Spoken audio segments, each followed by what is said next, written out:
Hello, and welcome to D-SETI. We are going to be talking about monophasic and polyphasic cultures.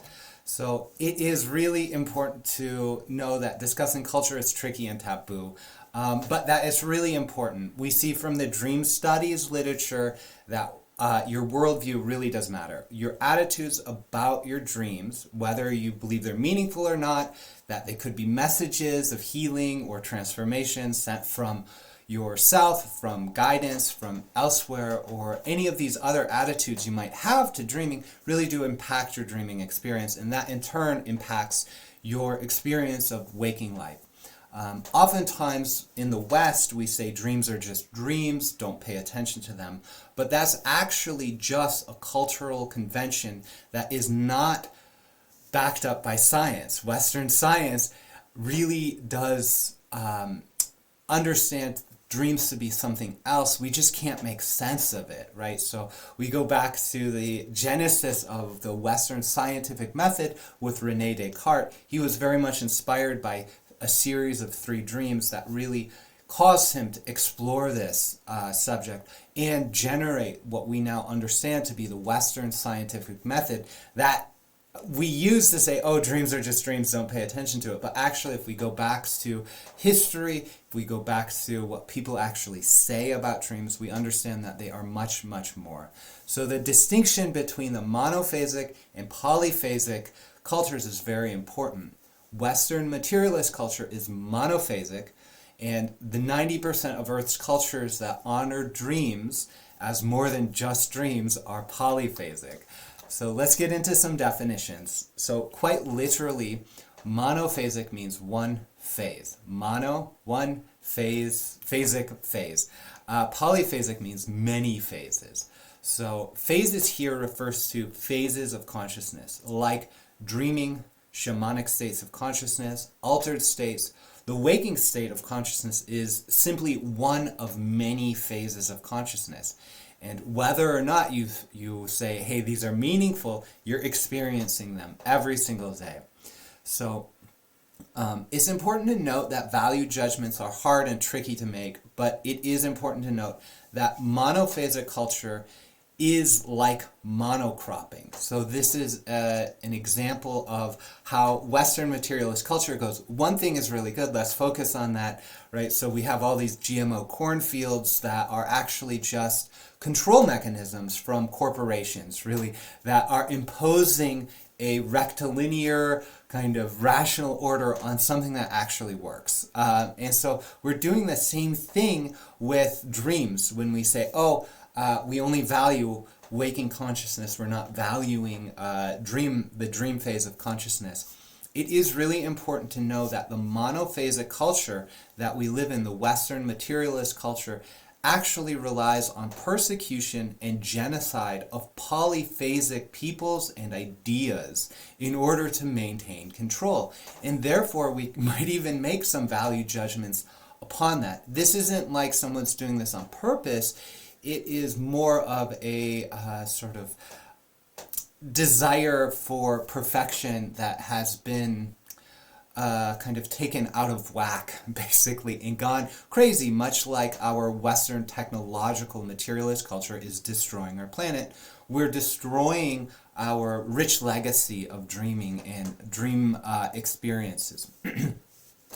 So the next thing I want to talk about here is core shamanism, because we go, okay, so in the West, we're monophasic. What does it actually mean to be polyphasic? How can we study this? So Western culture has lost its connection to shamanism because of the religious and capitalistic persecution I'm talking about, right? So we were all indigenous people once. We were all deeply connected with nature and dreaming once upon a time, perhaps in prehistory or in the start of history. And if we actually look to it in the West, we do see polyphasic cultures in the example of the oracles at Delphi or the healing temples of Asclepius, the god of dreams. So we lost our connection with it at some point. Shamanism is actually the indigenous practice of relating to the natural world through the multiple phases of consciousness for the benefit of the community. And so then now we're sort of stuck in this Western nightmare of materialism. How do we get out of it?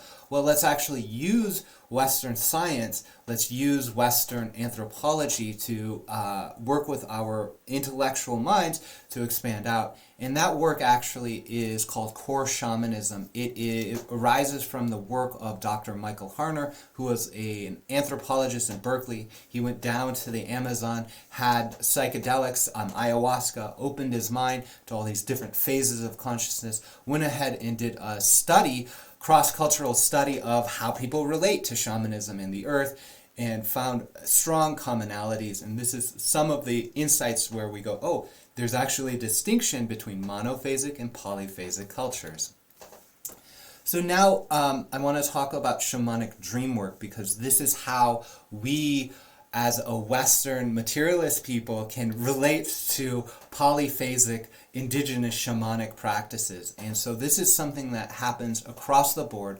Shamanic dream work is essential to shamanic practice, to polyphasic cultures, because we are working with that different phase of consciousness, the dream phase. And so shamanic dream work really does understand that spirits in some way are real and produce dreams. These might be entities out there in the world, these might be guides, these might be ancestors, we're not quite sure.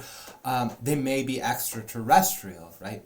So the shamanic dream work sees that dreams can be helpful or non-helpful, that dream sharing and interpretation are essential to the dream activity. It sees that shamanic dreaming mediates the human and non-human world. This might be like understanding movements of animals or climate or other things about how we relate to the natural world. And shamanic dreaming also involves messages of healing and guidance through dreaming. The role of the shaman or the dream interpreter is typically held by another person that has a sort of specialized role. We call them shaman or priest. This role often involves a process of being called and initiated through real dream experiences that involve real entities. Although the West might understand them as spirits or unreal, this is a very real thing that has real consequences for the relationship of the community to each other and also the earth. And so it's really important to acknowledge. D-SETI dream work is understood to be shamanic in nature. So the premise and argument here is that extraterrestrial non-human intelligence contact is dreamlike. Hypnosis is actually dream work and not memory enhancement. Therefore, hypnosis in the service of extraterrestrial non-human intelligence contact is actually misidentified shamanic dream work. So we are relating to these beings that come to us in the middle of the night in these abduction phenomena or lights in the sky or something like that that are very dreamlike. We relate to those memories through something like a dream interpretation process.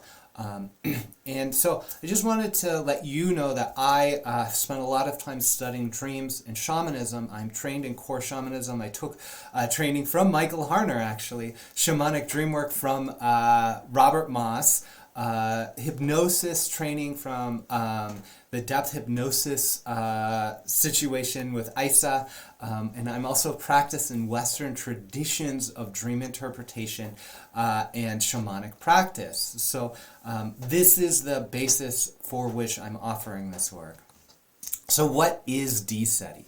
So D-SETI really does stand for either the dream search for extraterrestrial intelligence or the dream studies of extraterrestrial intelligence, depending on what you believe, right? So ET contact is dreamlike, therefore D-SETI honors the reality of dreams by respecting you, the dreamer, as the final authority regarding the significance of the dream, including ontological significance. So if you've had a dream of ET contact and you're thinking, maybe it's a dream, maybe it's real, maybe it's both, you get to decide. You can work with that either way. It doesn't actually matter to me because I understand and respect dreams as real and waking experience as real. They just have different qualities.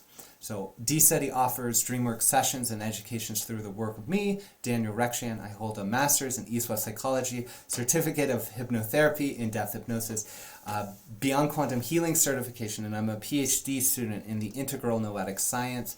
It is important to note that both ET contact and DreamWork are triggering, taboo, and projection prone. So please be mindful as you engage with this material. For more information, you can go to the website dseti.org.